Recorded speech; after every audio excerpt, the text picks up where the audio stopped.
Democrats are really good at pretending like they care. The reason why the moniker The Persistence is because of the Democrats.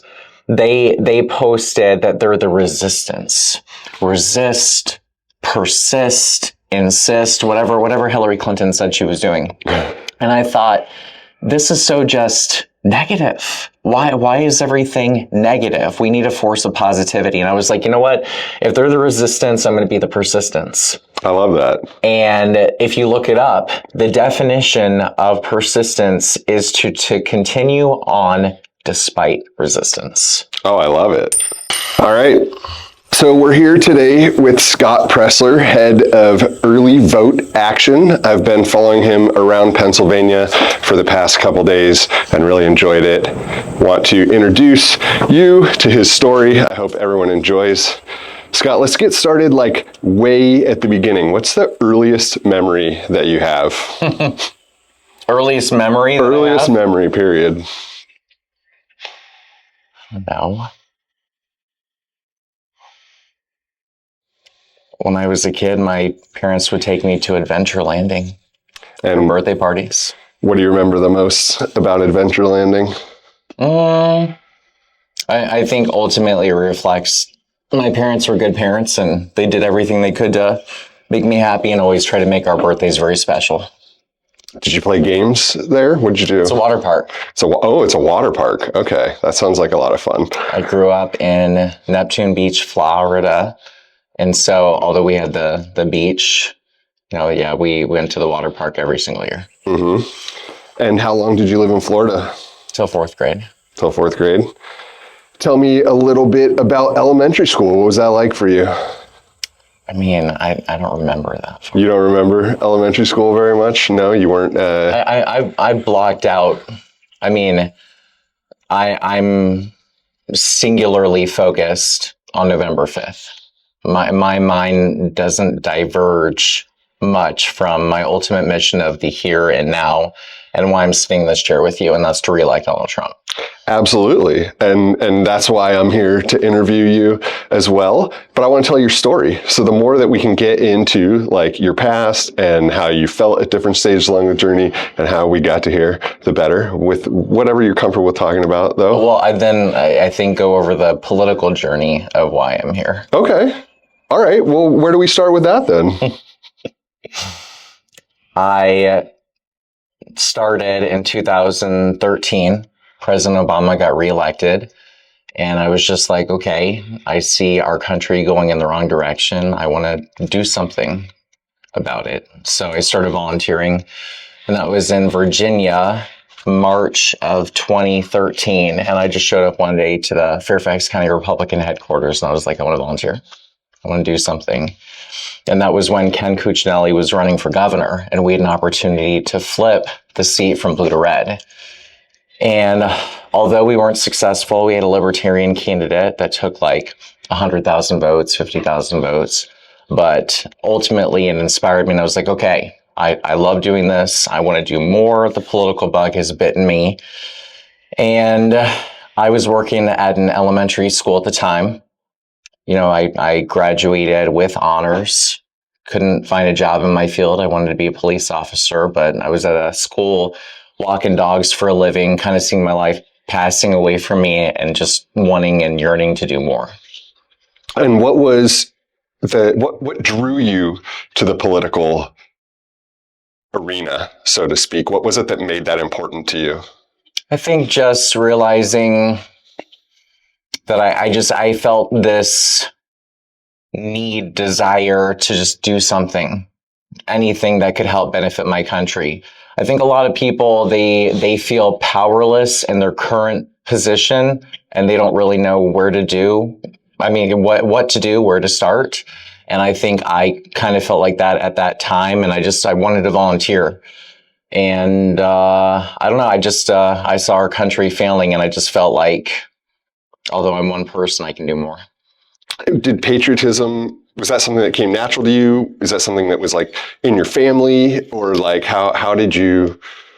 why was serving your country something that you felt? My dad's a Navy captain and my grandfather was a Navy captain. Okay. So I've always kind of grew up in that lifestyle of, I guess, seeing my dad serve, or, I'm an Eagle Scout. So the Scout creed, I think, a Scout is trustworthy, loyal, helpful, friendly, courteous, kind, obedient, cheerful, thrifty, brave, clean, and reverent. And so all those things kind of together, I wanted to be of service in whatever capacity I could. Do you remember your Eagle Scout project? Mm-hmm. What'd you do? We did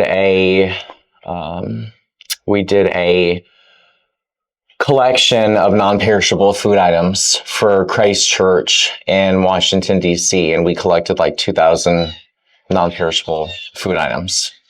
Now, usually your Eagle Scout project is supposed to be something that's long-lasting, and so although that wasn't lasting in the sense of putting a bench or, building something at a park or whatever, they raised the threshold on the amount of items that we had to collect. So the first day we went out, the first weekend we went out and we put bags on people's doors and said, we're going to be back in a week. And if you want to participate in the Eagle Project, then put out non-perishable food items. So then the next week we went out and collected from people's homes the houses that we hit prior. Mm-hmm. And then we boxed them up, delivered them over to Christ Church. And was the inclination to join the police also like related to wanting to serve the community? I think so.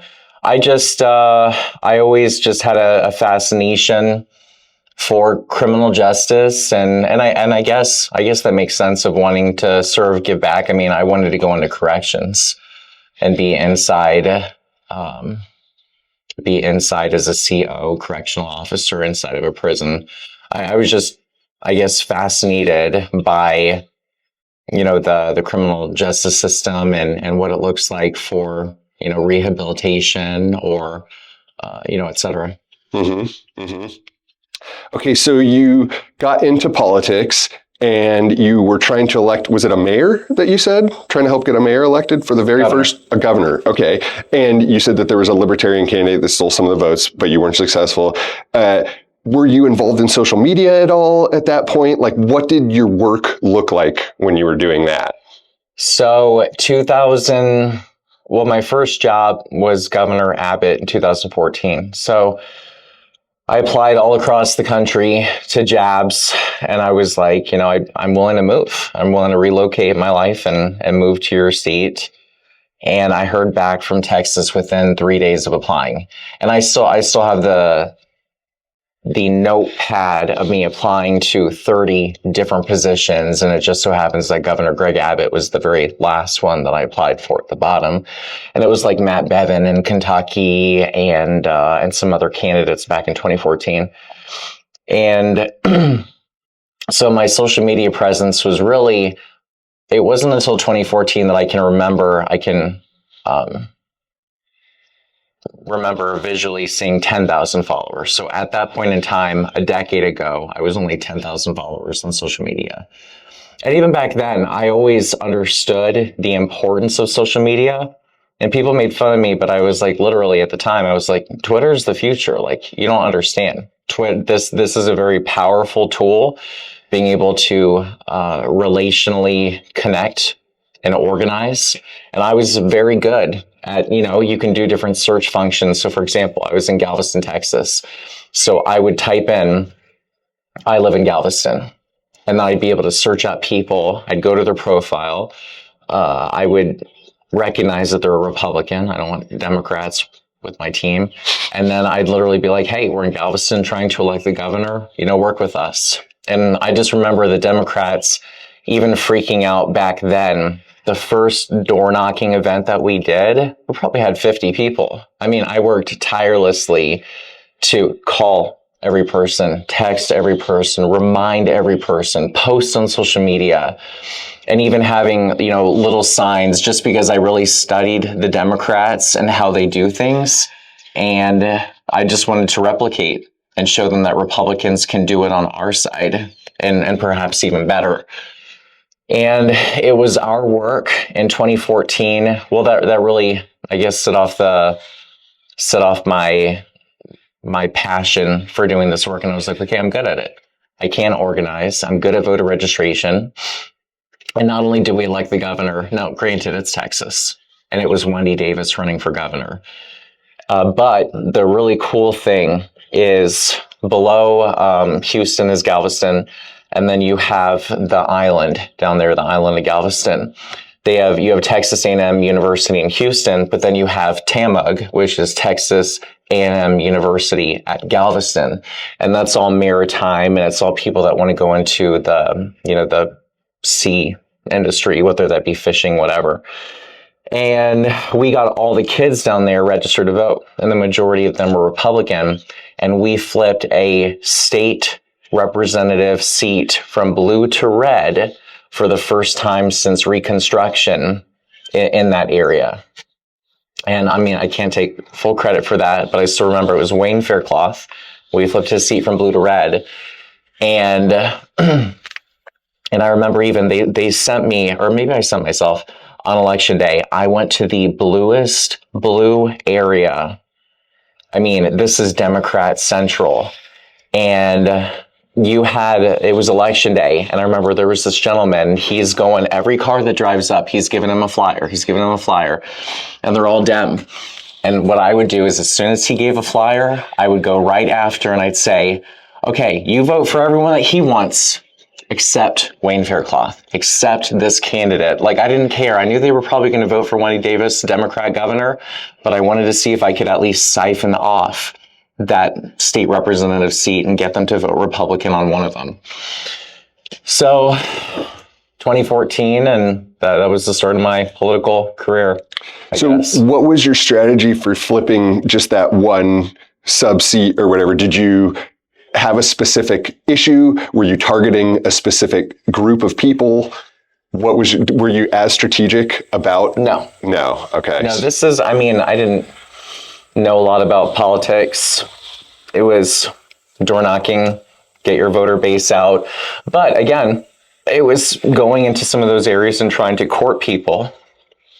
At the time, this was 2014. So, right, you had Obama in 2008, and then he got reelected in 2012, meaning the midterm was 2014, meaning that we had the potential for a wave year. And that's exactly what happened. But I think a lot of people were just fed up with his administration. And, the economy was terrible at the time. That's a part of the reason why I couldn't find a job. And so, like now, it was very much an economic election. Mm-hmm. Mm-hmm. So you talked the economy with these people and convinced them that particular seat was better for their local economy, or how were you talking to these people? Yeah, it was 10 years ago. Hard to remember. Yeah. Okay. Okay, cool. So at that time, you were working for someone. Did you have a team? Was it just you and volunteers? I was only a field rep for that position. Okay. So talk to me about what was the next step? Then I was like, okay, what do I do after 2014? So we had a state delegate. It's basically House of Representatives, but House of Delegates in Virginia. And I went back to Virginia to work on that election. And then I had made all these great connections in Houston. And I ended up very briefly working for the Houston Republican Party. But then I got a call, and they were like, do you want to do Virginia politics for the presidency? And I'm always a macro person. I'm always a big picture kind of guy. And so I just thought Texas is going to vote for Donald Trump. It's not going to vote for Hillary Clinton. And my time could be better spent in Virginia trying to focus on a potential swing state.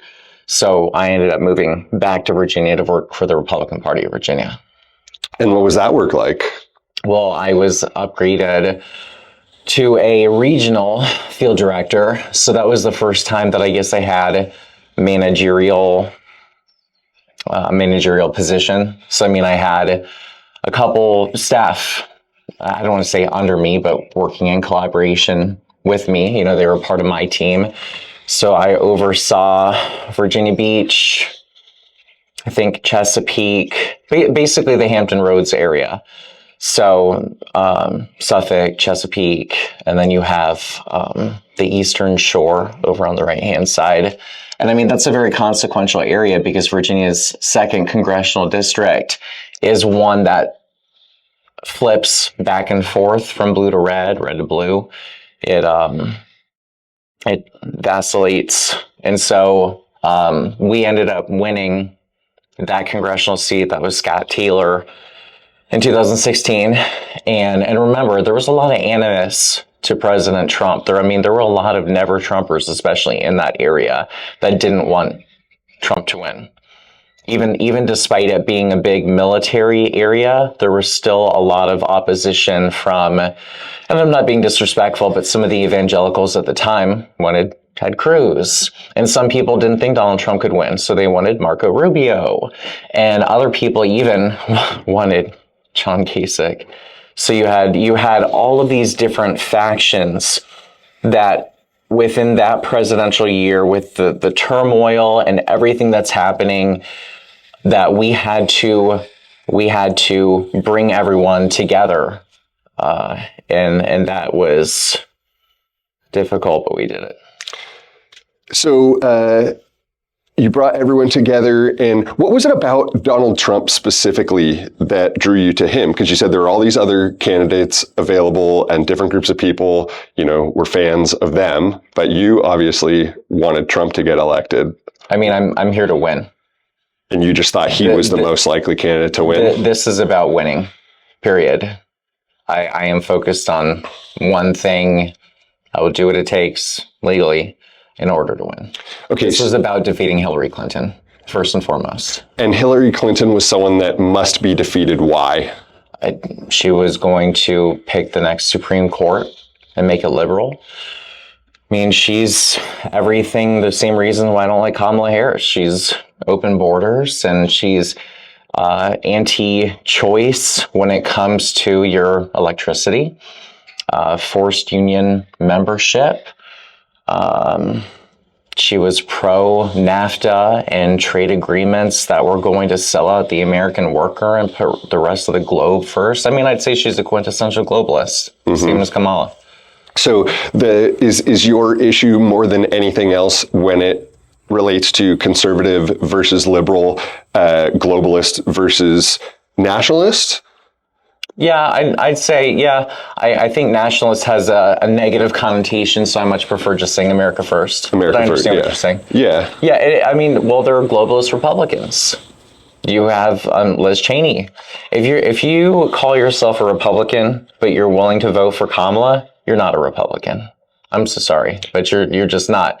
Or it just means ultimately that you are a globalist and you are a pawn for the powers that be that want all these things. They want the open borders. They want China to be able to sell and put into our bodies fentanyl that's killing us. They don't have to fire a bullet.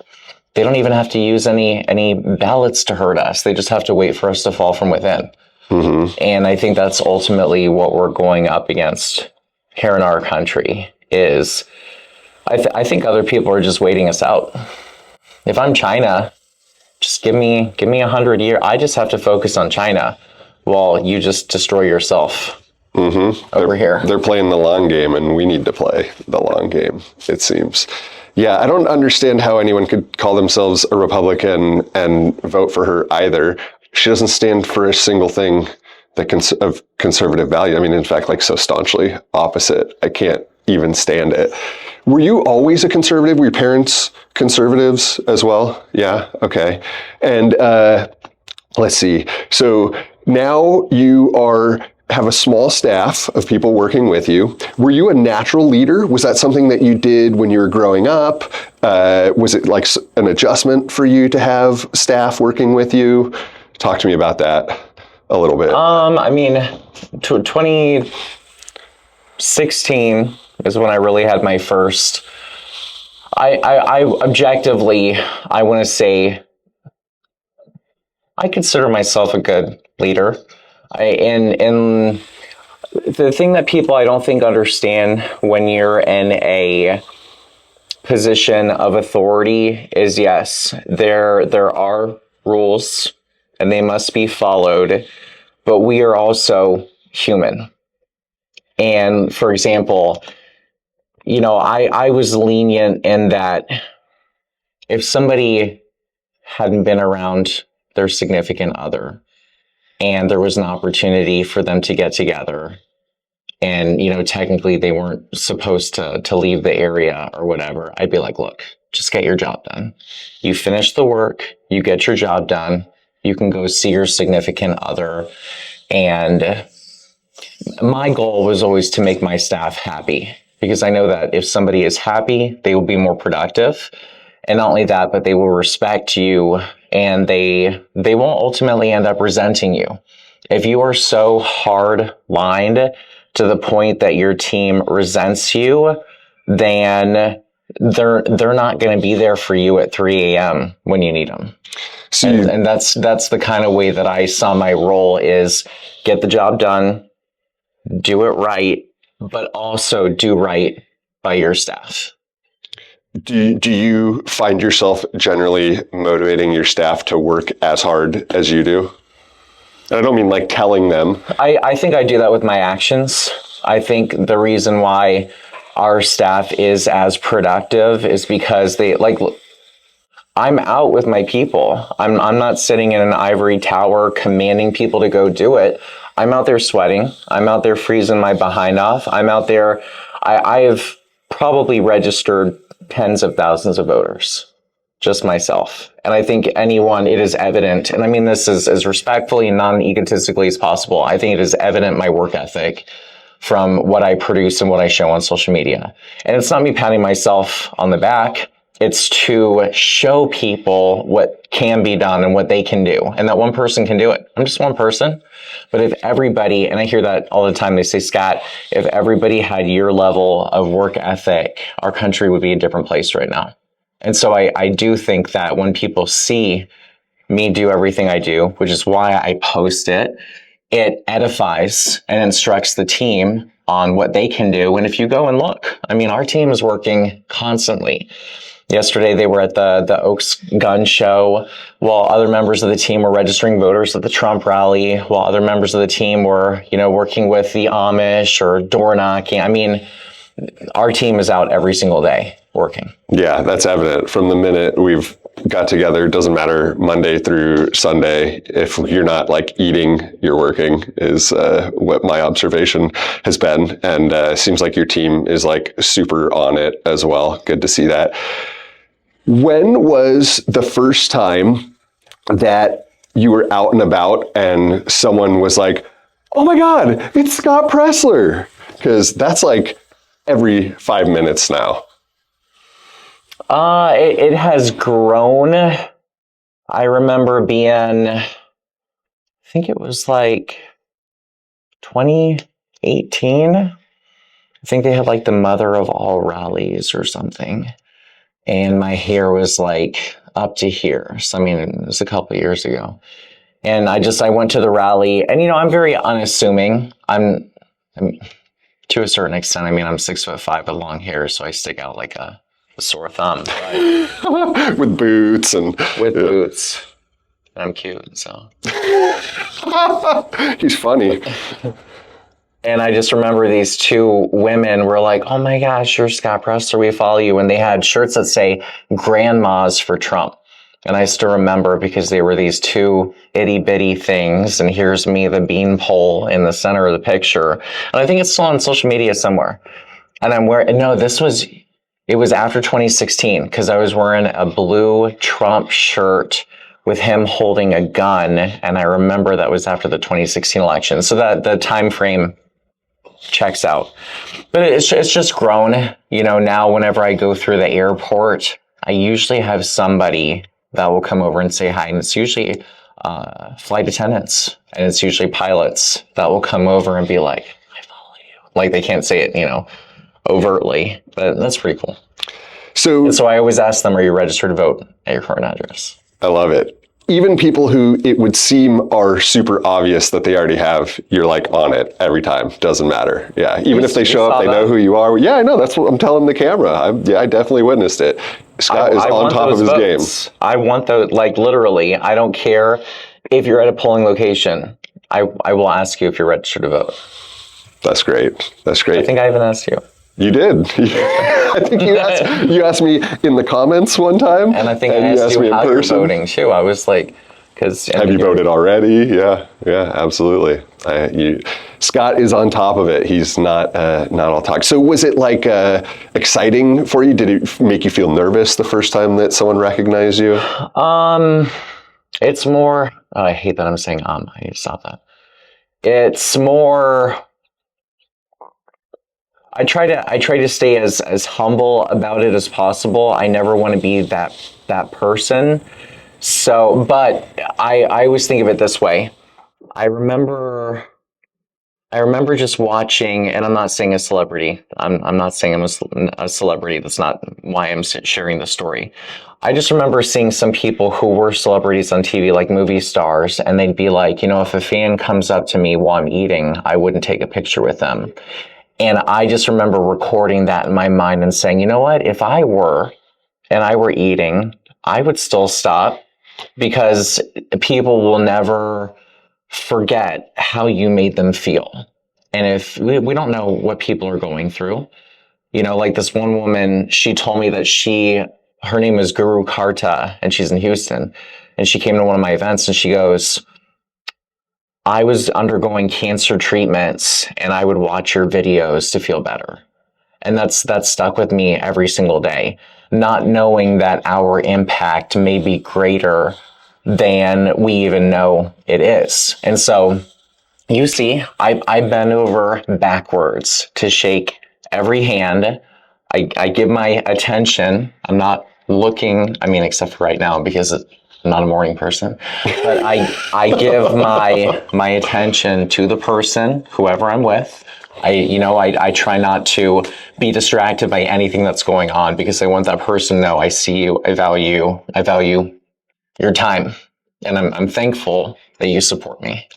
It's evident, and I think that's probably why people continue to support you. So back to the work ethic, I think it is a big issue in America. People want handouts now, maybe because we had it too easy over the past few decades. I think that's the pattern in civilizations, right? Do you think that the work ethic is teachable, or do you think that those who have it already are attracted to you and want to be around other people like that, and that's why you're surrounded with them? What's your sense on that? It's a couple different things. I do believe in the law of attraction, that the energy you put out, you will receive. So if you put out negative energy, you're going to attract it. Better watch out. But if you put out love, it resonates. If you put out good, positive, I think that's why people follow me. And that's what I hear constantly. They go, Scott, you are so positive. Scott, you are optimistic. And I am, but it's not phony baloney. I truly believe it. The reason why I can sell politics is because I believe in the work that I'm doing.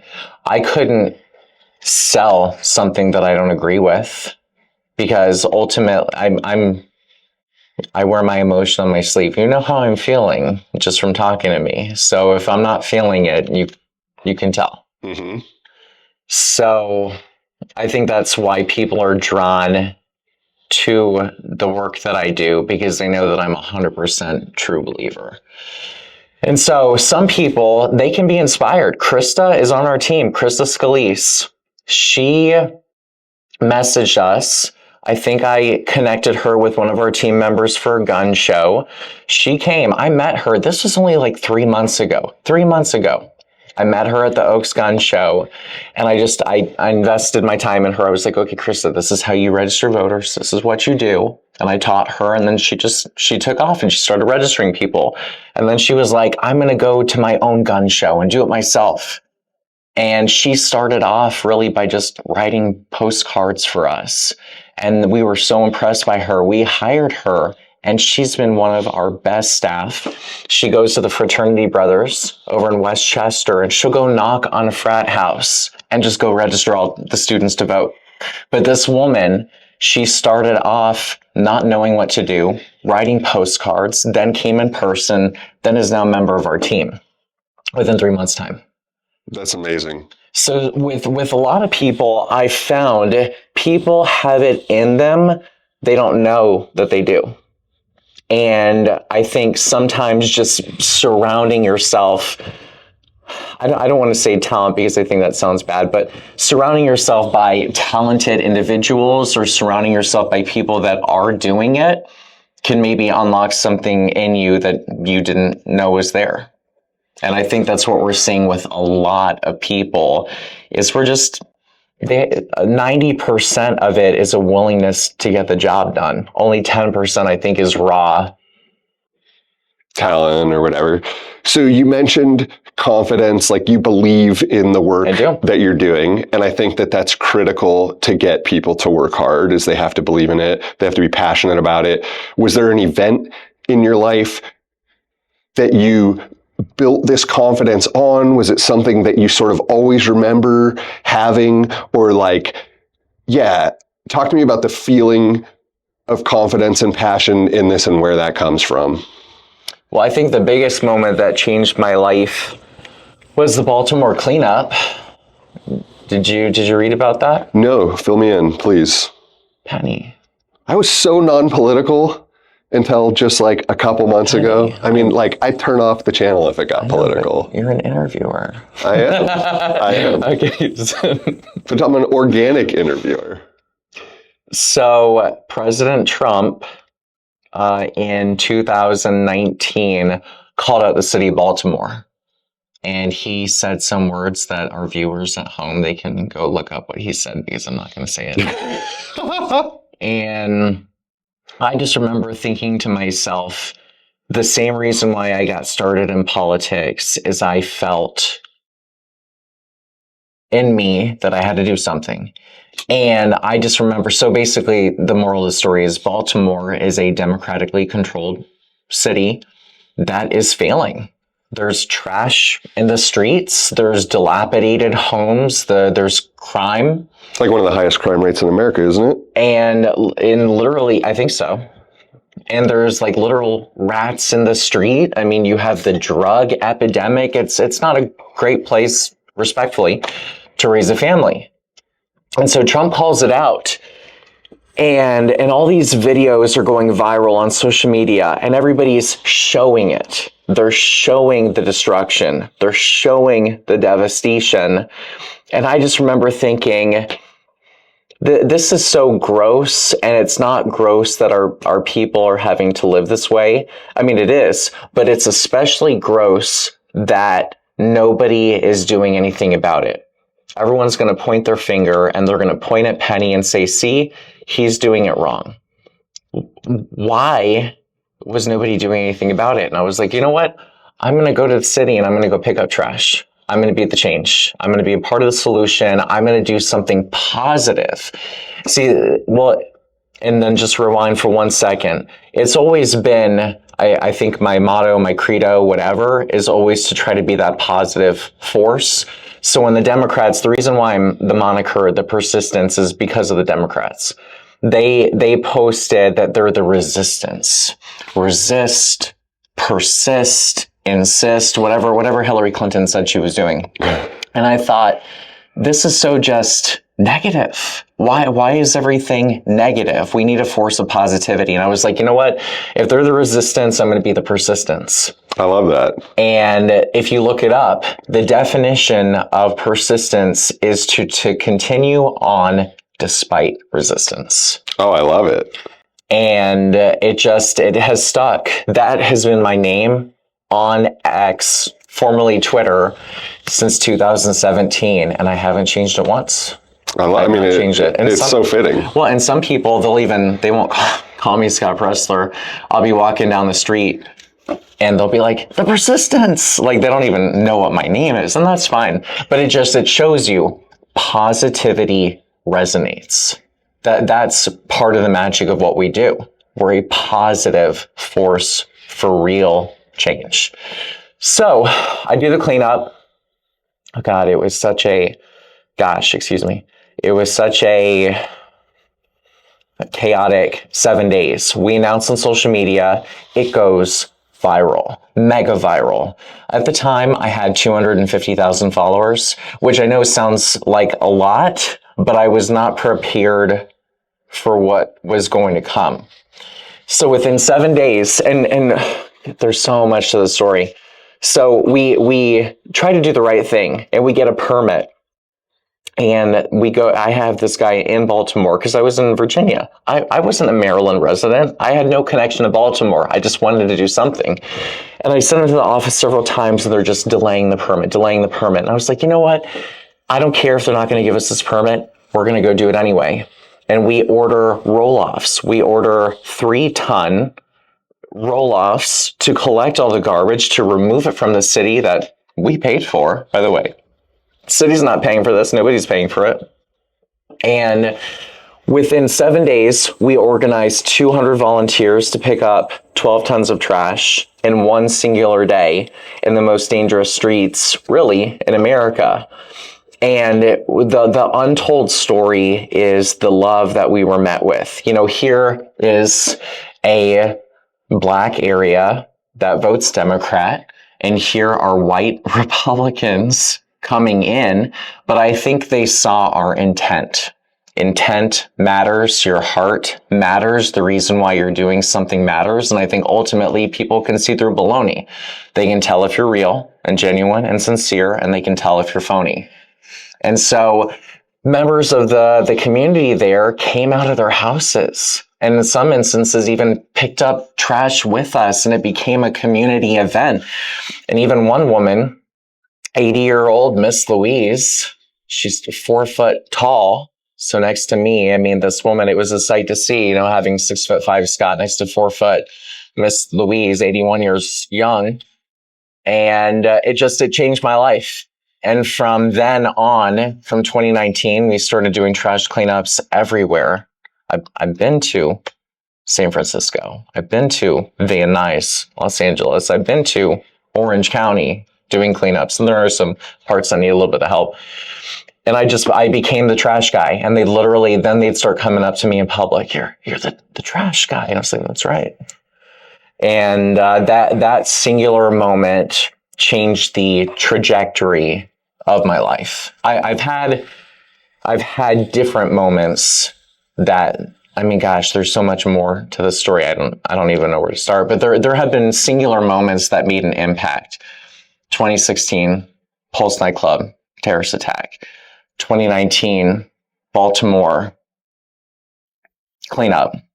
2020, doing Stop the Steal rallies. 2022, helping to take back control of Congress. 2023, launching this organization, and hopefully this November, winning Pennsylvania for Donald J. Trump. What a huge accomplishment that will be. Every indication from, the polls and everything else that I can tell, it's like we win Pennsylvania, we win the White House, and you love to see it. Elon joining you here. Oh my gosh. Well, I mean, that alone of having Elon subscribe to me, follow me, it's validation for the work that we're doing. And I don't want to hold anyone to such a high pedestal that I feel they're untouchable, or that, they are the pinnacle, but you can't help but to respect, like, for example, of course, having the validation of President Trump, or someone like Governor Sarah Huckabee Sanders, or having the support of Dr. Gorka or Elon. I mean, it's validation from people that you do hold in high regard to respect your work and your ethic. Yeah, I mean, I definitely can relate with that. What about being on stage with Donald Trump at the Butler rally, the second Butler rally? How was that? I wasn't on stage with the president, but I was on stage with Laura Trump, who is the RNC co-chair of the Republican National Committee, an entity that really hasn't been friendly or fond of me in the past. And with Eric Trump, the son of the president. And to speak on stage, I mean, that was a dream. And I think the coolest thing, and again, I really hope I'm not coming off egotistical in this interview, but I have worked for every single thing, every one of these successes. It was not handed to me. It was not given to me. This was toil. This was 10 years, a decade of sleeping on people's couches or staying up till 12 o'clock writing handwritten letters that people still to this day say, I kept the bumper sticker you gave me. It's all those things that people don't see, which help in part lead to the successes that you see today. There's so much that people don't know that goes on.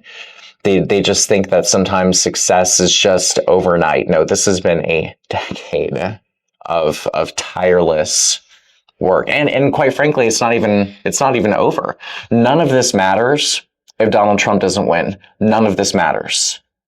This interview doesn't matter. Like literally the last decade of my life does not matter if we don't win this election. Yeah, this one really feels like do or die. Like if we don't win this time, it's going to be impossible to win next time with the swing states flooded with illegals, potentially given amnesty and voting. Was there ever a point in time in your journey through politics and all of this where you thought you were going to quit, where you wanted to quit? Any really, really tough moments?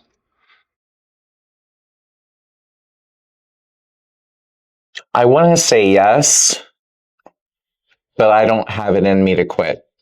I'm not a quitter. You can throw everything at me and I'll be at my darkest hour. And I think it is against my very spirit to quit. And I truly mean that. No, I would not let anything stop me from my mission. I'm not going to let anything detract, derail me from helping to win the presidency this November. But, and I believe that because you didn't quit and you're here. But what, like, I'm just trying to dig out like something really tough in the journey that people can relate with so that they can see like, hey, Scott overcame this and he kept going. I mean, I've had ups and downs. We all do. I mean, working for yourself and not asking for money and having no money and being on your own and having the RNC not willing to work with you and having state parties not understand the potential value that you bring and having a lot of people doubt and question and wonder if you're authentic. I mean, I truly have had to, it's only now that you're seeing everyone really accept me. I've had to just continue to, and even stupid stuff like when I register a voter and I go +1. Oh, Scott, it's one voter. What is that going to do? What difference is that going to? No, I'm serious. I'm met with voter registration doesn't make a difference. I'm met with the work that you're doing doesn't make a difference. And then here today, 4 years later, from really focusing on Pennsylvania, they're going, wow, voter registration has been cut in half in the last 4 years. Wow. You flipped Berks County, Beaver County, Bucks County, Luzerne County. Center County is 1,200 away from flipping. Wow. Erie is below 10,000. Wow. Chester County is 7,000 away from flipping. Wow. Poconos is 8,000 away from flipping. And I think people really, unfortunately, they aren't, as a whole, and I'm not being disrespectful, as a whole, I think people are so at the ground floor level, warranted, because we're human. We are focused on what is around us. We are focused on our life. I have always been a macro, big picture thinker, and that's where my head is at. My head is at, I'm trying to get to Z. I'm at step A. What do I have to do to get there? +1, +1, +1, +1. And I think today we're starting to see the fruits of all of those years finally coming to fruition. I think it takes a certain kind of person to be able to zoom way out to the macro, but then also zoom way in and be able to be one of the feet on the ground and, do the work and realize that one vote at a time really matters. I've been particularly impressed with the way that you target different groups, the way that you message those different groups. Can you tell my audience about your hunter's sign here in Pennsylvania, and then just talk a little bit about like how you developed your messaging strategy and what your strategy is now to get these different counties to flip, and what is effective in terms of getting Republican voters to show up to the ballot? So looking at 2020, we'll put it in context. So Pennsylvania was decided by 40,000 votes in 2016. 40,000 votes is not a lot of votes, and Donald Trump won. And then you have 2020, Pennsylvania was decided by 80,000 votes. Again, not a lot of room for error. And so I'm just always trying to think, okay, my goal is to win. So let's break it down. And let's look at how we're going to achieve that 80,000 votes and ultimately win the Commonwealth, win the state. So then I just started looking at groups that aren't involved in the process and who probably don't vote, or the majority of them don't vote, whatever. Okay, so we have 80,000 truckers. Probably a conservative group of people for the most part, hardworking, blue collar. They're driving to make sure that our shelves are stacked and we have everything that we need, and they're always on the road. Is it possible that a lot of our truckers don't vote because they're busy serving the American people? I think that's a very real assessment. And so yesterday, you probably heard it. That woman was like, yeah, I have a company with a whole bunch of truckers, and I'm getting them to vote early. I'm getting them a mail-in ballot. We're locking in those votes. Then you have 90,000 Amish, and in Pennsylvania, the governor is attacking raw milk and school choice and religious freedom and small businesses and pretty much every aspect of Amish culture and life. And then when you come to find out that the strong majority of Amish don't vote, why are we not going for a group of people that agree with every single set of values that we have that could therefore help win the state? Why are we not making more of a concerted effort to reach out to them and get their vote? And so truckers could help win Pennsylvania. The Amish could help win Pennsylvania. Then you have 800,000 veterans. I think of my dad. I think of anyone that has served our country, probably, especially in today's day and age when a certain Democrat party is telling people that America isn't great, or attacking our founding fathers, or attacking our flag, or attacking our Constitution, or attacking the very foundation of our country. I would probably say the majority of veterans are going to be more right-leaning, patriotic individuals. And then you have 930,000 hunters. Well, which party attacks the Second Amendment and which party supports the Second Amendment? And 30% of Pennsylvania hunters are not registered to vote. So we have been going into every gun shop in Pennsylvania asking the business owners, can we leave out voter registration forms? Can we register voters? Can we put out a sign that, for example, is in gun safety orange? So when you go out hunting, you are orange, so you don't shoot your fellow hunter. And it's a TP kind of sign, an A-frame, and it says 30% of Pennsylvania hunters are not registered to vote. And then it says hunt or be hunted. And then you cross out the hunt, and then it says kind of written vote or be hunted. And using that kind of language, while it's perhaps dramatic, and while it perhaps is, some could say maybe a little hyperbolic, I really don't think so. Look at COVID, and look at the government's willingness to shut us down, to lock us down, to force us into vaccinations, or not be permitted to go into a restaurant, to go places unless you comply with the government. Is it possible the government could go after gun-owning people because they choose to use and have the Second Amendment? I think that's a very real possibility. And if people aren't voting their values, then it's possible that the government run by Democrats who are antithetical to the values that we share, then use that power that we have given them by not voting to come after the very things that we love. Yeah, if they're not hunting you possibility. specifically, they're definitely hunting your rights, right? I mean, I think that's not hyperbolic at all. It's very clear that they're coming after free speech. It's very clear that they're coming after guns. It definitely makes sense. So it feels like the strategy is to find people that sort of just already align with conservative values and get them out to the ballot boxes. Have you had any success converting people? I mean, I actually ran into several people, overheard it multiple times, that the reason that people were showing up to vote for Trump was because they got fired for, not taking the shot, right? So that moment was enough to get them out and go, and maybe other values they didn't share, but that one was so important to them. But I guess that's a bit sidetracked, because the question is, have you had any success yourself putting out messaging, let's say anti-Democrat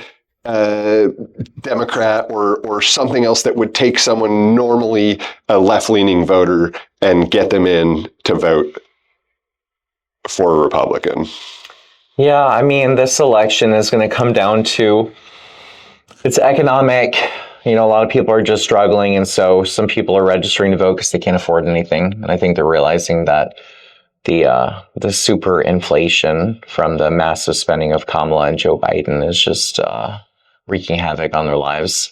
And then illegal immigration, that's a big one. I mean, a lot of people who were Democrats, I think, are understanding Democrats are choosing everyone else over Americans.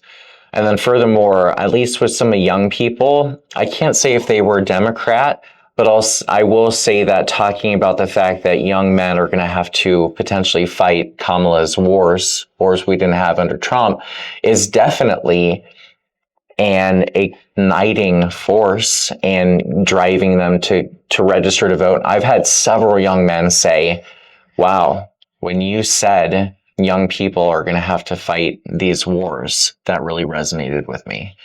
And so, yeah, I've had people who were Democrats that said that I helped inspire them, and now they're Republican, and I've red-pilled them.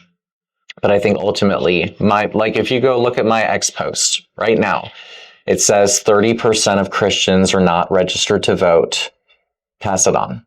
What am I doing by saying that? Well, theoretically, the majority of Christians, if they were to vote, they would probably vote their biblical values, meaning that they're probably going to choose the party that, when you say Jesus is Lord, Kamala is going to kick you out of a rally, while President Trump at his rally yesterday said Jesus is Lord and said he wouldn't kick you out.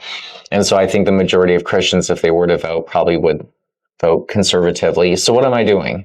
I'm saying there's a whole group of people that agree with us that don't vote, and therefore if we got them to vote, we would transform our country for the better.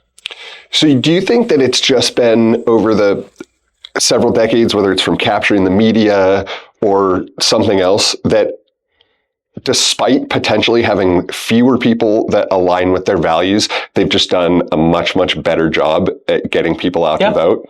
Yeah, they're good at scaring people. They're good at race baiting, and they're good at scaring women. And I think ultimately Democrats, I think they truly think that they own people, that they own minorities, they own women, they own gay people. And if you dare to try to think differently or escape them or vote Republican, then you're punished. And they'll punish you either by firing you for not getting the COVID shot, or they'll make you toxic by then writing hit pieces about you to defame you, so that nobody wants to touch you and you're radioactive. And I think that's really just how the Democrats operate. If you are with them, they'll give you money and they'll support you. And if you're against them, you are the enemy. And I think a lot of people, some of them, I think, believe Democrat rhetoric, but I think go along to get along for fear of persecution. Yeah, it definitely has felt like over the past few years, speaking up in defense of things as simple as free speech. It's like you could get attacked for that. And that's wild to me for sure. Definitely something that pushed me into politics. Have you heard the term either weaponized empathy or suicidal empathy? Do you know who Gad Saad is? I know that person, and I assume I understand what those things mean, but no, I haven't heard that. When I say those words, like, does that resonate with you in a certain way? Yeah, I mean, I understand basically what you're trying to get at of weaponized empathy. I guess ultimately it's kind of like the Democrats are really good at pretending like they care about groups. For example, the Black community. They'll pretend they care about Black issues, and they'll call the Republicans racist. And the ultimate goal is for Democrats to continue to vote, Black people to continue to vote Democrat. But at the end of the day, the irony is here they are taking care of illegal aliens and shipping our jabs overseas and allowing fentanyl to kill people in Kensington and Philadelphia. And I wouldn't even call it so much weaponized empathy. I would just call it, I don't know. I mean, it's not empathy. It's the opposite. They are projecting empathy. They are pretending that they actually care, and they don't. It's the empathy of the individual that is weaponized by the party, is the way that I process it, right? Yeah. You're not, the person that is weaponizing it has no empathy at all. They're taking advantage of or weaponizing the empathy of the individual, right? Yeah, if Nancy Pelosi cared, then why does her district in San Francisco look like it does, with the amount of drugs, crime, businesses closing down, the amount of shoplifting that is allowed to happen? I mean, if you look at all of these majorly Democrat districts, show me. I mean, is Ted Lieu? Look at his district. Sheila, well, God rest her soul, Sheila Jackson in Houston. Every major Democrat district where they say that they care about the poor, etc., they're literally doing nothing to actually help those people. So yeah, I do understand that point of view. Do you think that our system has been captured? For example, you can talk about like our education and how, socialist values have taken hold there. You can talk about people who clearly don't put America first, and yet they're in positions of power in America. Do you think there's something bigger or more nefarious behind that? Do you think that these people are just selfish? Do you think they're brainwashed? Like how? I think it's everything. All of the above. Yeah. Yeah. I mean, some people I think actually believe those things, but then again, I do think there are nefarious actors that ultimately want to push those people into positions of higher. I mean, look at George Soros, for example. He wants secretaries of state to become Democrat. And what does the Secretary of State do? They control the elections. If you get someone that agrees with you into that office, into a position of authority, then they can make it easier for more people that agree with you to win and take control. And then you win the governorships and attorney general, and then you control the legislature, then you control the judicial by being able to appoint Supreme Court justices, and then you can eventually control the executive by having the president. So yeah, I do think I think a lot of people are useful tools without knowing that they are. And I think other people go along very well. Kamala, I think, goes along very willingly. I think she knows she's a tool. I think she believes in what she's doing, and she's willing to do what it takes in order to see all of those things come to fruition. So we have now 2 days, today and tomorrow. Today and tomorrow. In Pennsylvania. Tomorrow's the last day. I want to respect your time. I could sit here and talk to you all day, but I think we're coming up on about an hour now. So just make you aware of that. How will you spend this final stretch, and how important are these last couple days? And what's your message to everyone who watches this interview? Well, today is the Steelers game, so I will be going to that to help go get people registered. And by my being there, it helps put a national focus on Pennsylvania, on voter registration, on the importance of meeting people where they are. And then, of course, getting our entire team to spend these last 2 days, if they have paper forms, they must be in to the Board of Elections office by close of business, or a driver's license online at vote.pa.gov by 11:59 tomorrow p.m. And just, look, if you're not registered, you can't vote. And even if you have no plan to vote this November, at least register. Anything can happen in 2 weeks. So do you want to be the person that is left out, that you waited until it's too late and now you have no voice because you chose not to register to vote? I know what that's like, and I don't want other people. I'm a big person in having no regrets.